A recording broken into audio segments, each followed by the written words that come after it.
ആകാശവാണി.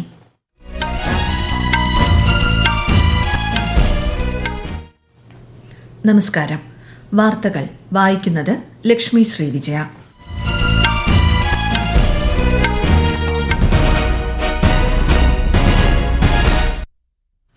പ്രധാന വാർത്തകൾ. സാങ്കേതികമായി പുരോഗമിച്ച യുദ്ധസജ്ജമായ സേനയാക്കി സായുധ സേനയെ മാറ്റാനുള്ള പരിശ്രമത്തിലാണ് ഇന്ത്യയെന്ന് രാഷ്ട്രപതി ദ്രൌപദി മുർമു. ഉപരാഷ്ട്രപതി CP രാധാകൃഷ്ണൻ ഇന്ന് പാർലമെന്റ് ഹൌസിൽ രാജ്യസഭയിലെ കക്ഷി നേതാക്കളുമായി കൂടിക്കാഴ്ച നടത്തി. 24,634 കോടി രൂപയുടെ 4 റെയിൽവേ പദ്ധതികൾക്ക് കേന്ദ്ര മന്ത്രിസഭയുടെ അംഗീകാരം. ഈ വർഷത്തെ ഭൌതികശാസ്ത്ര നൊബേൽ പുരസ്കാരത്തിന് John Clarke, Michel Devoret, John Martinis എന്നിവർ അർഹരായി. ശബരിമല സ്വർണ്ണപ്പാളി വിഷയത്തിൽ കേരള നിയമസഭയിൽ തുടർച്ചയായ 2ാം ദിവസവും പ്രതിപക്ഷ പ്രതിഷേധം. സഭ ഇന്നത്തേക്ക് പിരിഞ്ഞു. ജൂഡോ ജൂനിയർ ലോക ചാമ്പ്യൻഷിപ്പിൽ ഇന്ത്യയ്ക്കായി ആദ്യ മെഡൽ നേടി ചരിത്രം സൃഷ്ടിച്ച് ലിന്തോയ് ചനമ്പം. വാർത്തകൾ വിശദമായി. ഓപ്പറേഷൻ സിന്ദൂറിലൂടെ രാജ്യത്തിന്റെ സായുധ സേനകൾ ഐക്യത്തിന്റെയും തന്ത്രപരമായ ദീർഘവീക്ഷണത്തിന്റെയും ശക്തി പ്രകടിപ്പിച്ചതായി രാഷ്ട്രപതി ദ്രൌപദി മുർമു. രാഷ്ട്രപതി ഭവനിൽ ഇന്ന് 65ാമത് നാഷണൽ ഡിഫൻസ് കോളേജ് കോഴ്സിന്റെ ഫാക്കൽറ്റി കോഴ്സ് അംഗങ്ങളെ അഭിസംബോധന ചെയ്യുകയായിരുന്നു രാഷ്ട്രപതി. ഇന്റഗ്രേറ്റഡ് തിയേറ്റർ കമാൻഡുകളും ബാറ്റിൽ ഗ്രൂപ്പുകളും സ്ഥാപിച്ച് സേനയെ പുനഃക്രമീകരിക്കാനുള്ള ശ്രമങ്ങൾ നടന്നുകൊണ്ടിരിക്കുകയാണെന്ന് അവർ പറഞ്ഞു. സായുധ സേനയെ സാങ്കേതികമായി പുരോഗമിച്ച യുദ്ധസജ്ജമായ സേനയാക്കി മാറ്റാനുള്ള പരിശ്രമത്തിലാണ് ഇന്ത്യയെന്നും രാഷ്ട്രപതി വ്യക്തമാക്കി. ഉപരാഷ്ട്രപതി CP രാധാകൃഷ്ണൻ ഇന്ന് പാർലമെന്റ് ഹൌസിൽ രാജ്യസഭയിലെ കക്ഷി നേതാക്കളുമായി കൂടിക്കാഴ്ച നടത്തി. രാജ്യസഭാധ്യക്ഷൻ എന്ന നിലയിൽ അദ്ദേഹം നടത്തിയ ആദ്യ ഔപചാരിക കൂടിക്കാഴ്ചയാണിത്. അടുത്ത മാസം ആരംഭിക്കുന്ന പാർലമെന്റിന്റെ ശൈത്യകാല സമ്മേളനത്തിൽ സഭാ നടപടികൾ സുഗമമാക്കുന്നതിന്റെ മുന്നോടിയായിട്ടായിരുന്നു കൂടിക്കാഴ്ച. മന്ത്രിമാരായ JP നഡ്ഡ, അർജുൻ റാം മേഘ്വാൾ, L മുരുകൻ, പ്രതിപക്ഷ നേതാക്കളായ പ്രമോദ് തിവാരി, ജോൺ ബ്രിട്ടാസ്, തിരുച്ചി ശിവ, ഗോപാൽ യാദവ്, സഞ്ജയ് സിംഗ് തുടങ്ങിയവർ യോഗത്തിൽ പങ്കെടുത്തു. ഇന്ത്യ മൊബൈൽ കോൺഗ്രസ് 2025 പ്രധാനമന്ത്രി നരേന്ദ്രമോദി നാളെ ന്യൂഡൽഹിയിൽ ഉദ്ഘാടനം ചെയ്യും. ഏഷ്യയിലെ ഏറ്റവും പ്രധാനപ്പെട്ട ടെലികോം സാങ്കേതിക സമ്മേളനമായ ഇന്ത്യ മൊബൈൽ കോൺഗ്രസിൽ ആഗോള ടെലികോം കമ്പനികൾ, സംരംഭകർ, നയരൂപകർത്താക്കൾ എന്നിവർ പങ്കെടുക്കും. പ്രധാനമന്ത്രി നരേന്ദ്രമോദി 2 ദിവസത്തെ സന്ദർശനത്തിനായി നാളെ മഹാരാഷ്ട്രയിലെത്തും. 19,650 കോടി രൂപ ചെലവിൽ നിർമ്മിച്ച നെവി മുംബൈ വിമാനത്താവളം 1ാം ഘട്ടത്തിന്റെ ഉദ്ഘാടനം അദ്ദേഹം നിർവഹിക്കും. മുംബൈ മെട്രോ അക്വാ ലൈൻ രാഷ്ട്രത്തിന് സമർപ്പിക്കുന്ന പ്രധാനമന്ത്രി 2B ഘട്ടത്തിന്റെ ഉദ്ഘാടനവും നാളെ നിർവഹിക്കും. 2 ദിവസത്തെ സന്ദർശനത്തിനായി ഇന്ത്യയിലെത്തുന്ന UK പ്രധാനമന്ത്രി കെയർ സ്റ്റാമറുമായി ശ്രീ മോദി മറ്റന്നാൾ മുംബൈയിൽ കൂടിക്കാഴ്ച നടത്തും. 2029 3 ലക്ഷം കോടി രൂപയുടെ പ്രതിരോധ ഉൽപാദനവും 50,000 കോടി രൂപയുടെ പ്രതിരോധ കയറ്റുമതിയും കൈവരിക്കുക എന്നതാണ് സർക്കാർ ലക്ഷ്യമിടുന്നതെന്ന് രാജ്യരക്ഷാ മന്ത്രി രാജ്നാഥ് സിംഗ്. ന്യൂഡൽഹിയിൽ പ്രതിരോധ ഉൽപാദനത്തിലെ അവസരങ്ങളെക്കുറിച്ചുള്ള സമ്മേളനത്തെ അഭിസംബോധന ചെയ്യുകയായിരുന്നു അദ്ദേഹം. പ്രതിരോധ മേഖലയിൽ രാജ്യത്തിന്റെ സ്വാശ്രയത്വം നയങ്ങൾക്കും പ്രഖ്യാപനങ്ങൾക്കും അപ്പുറം പുരോഗതി പ്രാപിച്ചിട്ടുണ്ടെന്നും ആധുനിക യുദ്ധങ്ങൾ സാങ്കേതിക വിദ്യ അധിഷ്ഠിതമാകുകയാണെന്നും ശ്രീ രാജ്നാഥ് സിംഗ് പറഞ്ഞു. का युद्ध पूरी तरह से टेक्नोलॉजी ओरिएंटेड हो गया है. ऑपरेशन सिंदूर में भी इसका डेमो हम सब ने देखा है. इसलिए हमें न सिर्फ existing state of the art technology जैसे artificial intelligence, quantum technology in defence आदि में महारत हासिल करनी है, बल्कि हमें ऐसी फ्यूचरिस्टिक टेक्नोलॉजी के बारे में भी सोचना होगा जिसके बारे में दुनिया में अभी सोचा भी न गया हो.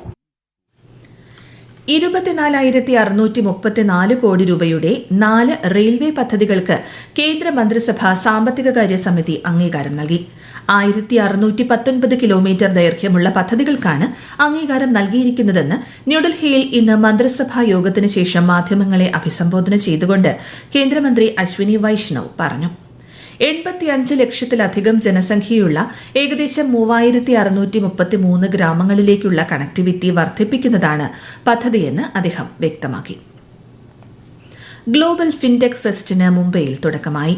AI മിഷനിലൂടെ നിർമ്മിത ബുദ്ധി രംഗത്ത് ആഗോളതലത്തിൽ ഇന്ത്യ നിർണായക ചുവടുവെച്ചതായി കേന്ദ്ര ധനമന്ത്രി നിർമ്മല സീതാരാമൻ സമ്മേളനത്തെ അഭിസംബോധന ചെയ്തുകൊണ്ട് പറഞ്ഞു. നേരിട്ടുള്ള ആനുകൂല്യ കൈമാറ്റത്തിലൂടെ 4.31 ലക്ഷം കോടി രൂപയുടെ ലാഭമുണ്ടായതായും സർക്കാർ സഹായങ്ങൾ അർഹതപ്പെട്ടവരുടെ കൈകളിലേക്ക് തന്നെ എത്തിക്കാൻ ഇതിലൂടെ സാധിക്കുന്നതായും മന്ത്രി വ്യക്തമാക്കി. ബീഹാർ നിയമസഭാ തെരഞ്ഞെടുപ്പിനുള്ള തീയതികൾ പ്രഖ്യാപിച്ചതോടെ സംസ്ഥാനത്തെ ഭരണ പ്രതിപക്ഷ സഖ്യങ്ങൾ സീറ്റ് വിഭജന ചർച്ചകൾ ഊർജിതമാക്കി. സീറ്റ് വിഭജനം സംബന്ധിച്ച് 1-2 ദിവസത്തിനുള്ളിൽ അന്തിമ തീരുമാനമെടുക്കുമെന്ന് ബിജെപി സംസ്ഥാന പ്രസിഡന്റ് ഡോക്ടർ ദിലീപ് ജയ്സ്വാൾ അറിയിച്ചു. രാഷ്ട്രീയ ജനതാദളും കോൺഗ്രസും നയിക്കുന്ന പ്രതിപക്ഷ മഹാസഖ്യത്തിലും സീറ്റ് വിഭജനത്തെക്കുറിച്ചുള്ള ചർച്ചകൾ പുരോഗമിക്കുകയാണ്. 121 നിയമസഭാ മണ്ഡലങ്ങളിലാണ് ആദ്യഘട്ട തെരഞ്ഞെടുപ്പ് നടക്കുന്നത്. ഈ മാസം 10 മുതൽ നാമനിർദ്ദേശ പത്രിക സ്വീകരിക്കും. ഈ വാർത്തകൾ ആകാശവാണിയിൽ നിന്ന്. ആകാശവാണി വാർത്തകളും വാർത്താധിഷ്ഠിത പരിപാടികളും All India Radio News Thiruvananthapuram YouTube ചാനലിലും All India Radio News Thiruvananthapuram Facebook പേജിലും AR News_ തിരുവനന്തപുരം ഇൻസ്റ്റഗ്രാം അക്കൌണ്ടിലും AR News_TVM X ഹാൻഡിലും ലഭ്യമാണ്. ഈ വർഷത്തെ ഭൌതിക ശാസ്ത്ര നൊബേൽ പുരസ്കാരം പ്രഖ്യാപിച്ചു. John Clarke Michel, H. Devoret, John M. Martinis എന്നിവരാണ് പുരസ്കാരത്തിന് അർഹരായത്. ക്വാണ്ടം ഭൌതിക ശാസ്ത്രത്തെ ചിപ്പ് ഉപയോഗിച്ച് പ്രവർത്തനക്ഷമമാക്കിയ വിപ്ലവകരമായ പരീക്ഷണങ്ങൾക്കാണ് ഈ 3 അമേരിക്കൻ ശാസ്ത്രജ്ഞർ നൊബേൽ സമ്മാനത്തിന് അർഹരായത്. ക്വാണ്ടം ഇഫക്റ്റുകൾ ഒരു മാക്രോസ്കോപ്പിക് സ്കെയിലിൽ നിലനിൽക്കുമെന്ന് ഇവരുടെ കണ്ടെത്തൽ സ്ഥിരീകരിക്കുന്നു. Royal Swedish academy of sciences ഇവർക്ക് 11 ദശലക്ഷം സ്വീഡിഷ് ക്രോണർ സമ്മാനം നൽകും. വിദേശത്തേക്ക് അനധികൃത റിക്രൂട്ട്മെന്റ് നടത്തുന്ന ഏജൻസികളെ നിയന്ത്രിക്കാനായി കേരളത്തിൽ നടത്തിയ ഓപ്പറേഷൻ മൈഗ്രന്റ് ഷീൽഡ് മാതൃകയാകുന്നതായി വിദേശകാര്യ മന്ത്രാലയം സെക്രട്ടറി അരുൺകുമാർ ചാറ്റർജി. സുരക്ഷിത കുടിയേറ്റം സംബന്ധിച്ച് തിരുവനന്തപുരത്ത് നടത്തിയ ശില്പശാലയിലാണ് അദ്ദേഹം ഇക്കാര്യം അറിയിച്ചത്. കൂടുതൽ വിവരങ്ങളുമായി ആകാശവാണി ലേഖകൻ സ്മിതി M. പള്ളുരുത്തി. തിരുവനന്തപുരത്ത് പ്രൊട്ടക്ടർ ഓഫ് എമിഗ്രൻസ് കേരള പോലീസുമായി ചേർന്ന് നടത്തിയ ഓപ്പറേഷൻ മൈഗ്രന്റ് ഷീൽഡ് ഈ രംഗത്തെ നിരവധി നിയമവിരുദ്ധ പ്രവർത്തനങ്ങൾ തടയാനാണ് സഹായകമായത്. മറ്റു മേഖലകളിലുള്ളവർക്ക് ഇതൊരു മാതൃകയാണെന്നാണ് വിദേശകാര്യ മന്ത്രാലയം സെക്രട്ടറി അരുൺകുമാർ ചാറ്റർജി ചൂണ്ടിക്കാട്ടുന്നത്. കേരളത്തിൽ നിന്ന് കുടിയേറ്റത്തിന് ഒരുങ്ങുന്നവരിൽ എമിഗ്രേഷൻ ക്ലിയറൻസ് ആവശ്യമുള്ളവരുടെ എണ്ണം ഗണ്യമായി കുറഞ്ഞത് വളരെ ശുഭസൂചകമാണെന്നും അദ്ദേഹം പറഞ്ഞു. അഗ്നിശമന സേനകളുടെ വിപുലീകരണത്തിനും ആധുനികവൽക്കരണത്തിനുമായി ദേശീയ ദുരന്ത പ്രതികരണ നിധിയിൽ നിന്ന് ഹരിയാന, മധ്യപ്രദേശ്, രാജസ്ഥാൻ എന്നീ സംസ്ഥാനങ്ങൾക്ക് 903 കോടിയിലധികം രൂപ അനുവദിച്ച് കേന്ദ്ര സർക്കാർ. കേന്ദ്ര ആഭ്യന്തരമന്ത്രി അമിത്ഷായുടെ അധ്യക്ഷതയിലുള്ള ഉന്നതതല സമിതിയാണ് സഹായം അനുവദിച്ചത്. 2024 വെള്ളപ്പൊക്കത്തിലും മണ്ണിടിച്ചിലിലും നാശനഷ്ടമുണ്ടായ അസമിനും ഗുജറാത്തിനും NDRFൽ നിന്ന് 707 കോടിയിലധികം രൂപയുടെ കേന്ദ്ര സഹായവും ലഭിച്ചു. ശബരിമലയിലെ സ്വർണ്ണപ്പാളി വിഷയത്തിൽ കേരള നിയമസഭയിൽ തുടർച്ചയായ 2ാം ദിവസവും പ്രതിപക്ഷ പ്രതിഷേധം. നടപടികൾ വേഗത്തിൽ പൂർത്തിയാക്കി സഭ ഇന്നത്തേക്ക് പിരിഞ്ഞു. സ്വർണ്ണപ്പാളി വിഷയം ചർച്ച ചെയ്യാൻ സർക്കാർ തയ്യാറാണെന്ന് സ്പീക്കർ വ്യക്തമാക്കിയെങ്കിലും പ്രതിപക്ഷം പ്രതിഷേധം തുടർന്ന സാഹചര്യത്തിൽ നടപടികൾ പൂർത്തിയാക്കി സഭ ഇന്നത്തേക്ക് പിരിയുകയായിരുന്നു. പ്രതിപക്ഷ ബഹളത്തിനിടെ വിവിധ ബില്ലുകളും സഭ പാസാക്കി.